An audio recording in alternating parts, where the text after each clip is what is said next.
Perkenalkan, nama saya Putri Andini. Nama saya Ratna Sari Dewi. Kami dari kelompok 2B.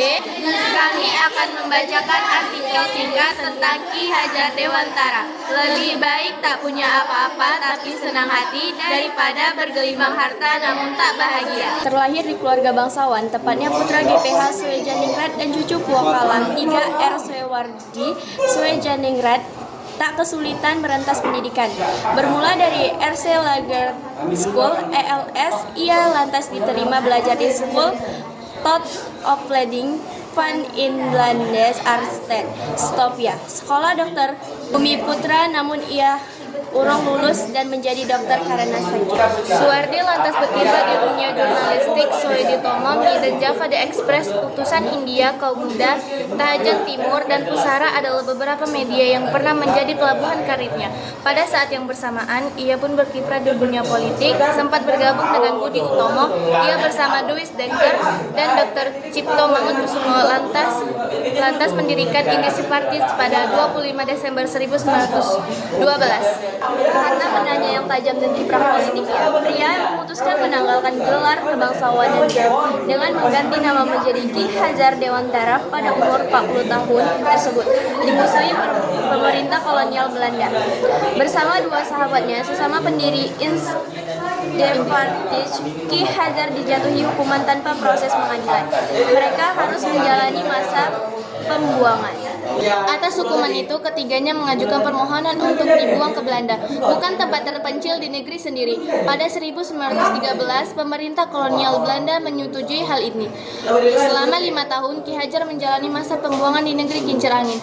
Kesempatan itu digunakan untuk mendalami masalah pendidikan dan pengajaran hingga akhirnya Ki Hajar mendapatkan euripsi, akte yang memungkinkannya mendirikan lembaga pendidikan. Titik balik perjuangan Ki Hajar sepulang ke tanah air, dia mendirikan perjuangan Taman Siswa pada 1922.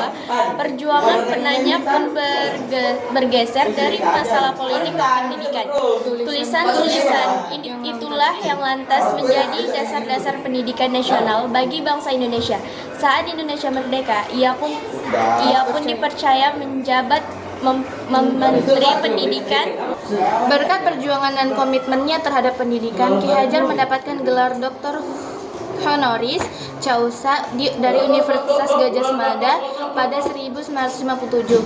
Dua tahun berlangsung, tepatnya 28 April 1959, Ki Hajar meninggal dunia dan dimakamkan di Yogyakarta. Bagi seorang petinggi negeri, kenikmatan duniawi bukanlah hal yang sukar untuk dirasakan dan dapatkan. Pesta besar usai pelantikan sebagai pejabat adalah hal lumrah dengan dalih bersyukur kepada Tuhan atas kepercayaan yang diembarkan. Namun hal itu tidak berlaku bagi Ki Hajar Dewantara. Setelah ditetapkan menjadi orang pertama yang menjabat Menteri Pendidikan, Pengajaran dan Kebudayaan Republik Indonesia, Ki Hajar Dewantara pulang larut malam. Tak ada pesta atau makan besar istimewa menyambut kedatangannya, bahkan sekedar lauk pauk pun tidak tersedia di meja makan. Ki Hajar lantas menyuruh salah satu anak mereka untuk membeli mie godok rebus di pinggir jalan. Makan malam dengan menu serantang mie rebus untuk keluarga pun jadilah. Bagi Ki Hajar itu bukan masalah besar. Meski berasal dari keluarga bangsawan, kesederhanaan memang telah menjadi bagian dari sikap hidupnya. Kesederhanaan inilah yang membuat Ki Hajar tak silau memandang dunia walaupun jabatan prestisius disandangnya. Seperti terpampang di Museum Sumpah Pemuda, Ki Hajar pernah berujar, "Aku hanya orang biasa yang bekerja untuk bangsa Indonesia dengan cara Indonesia.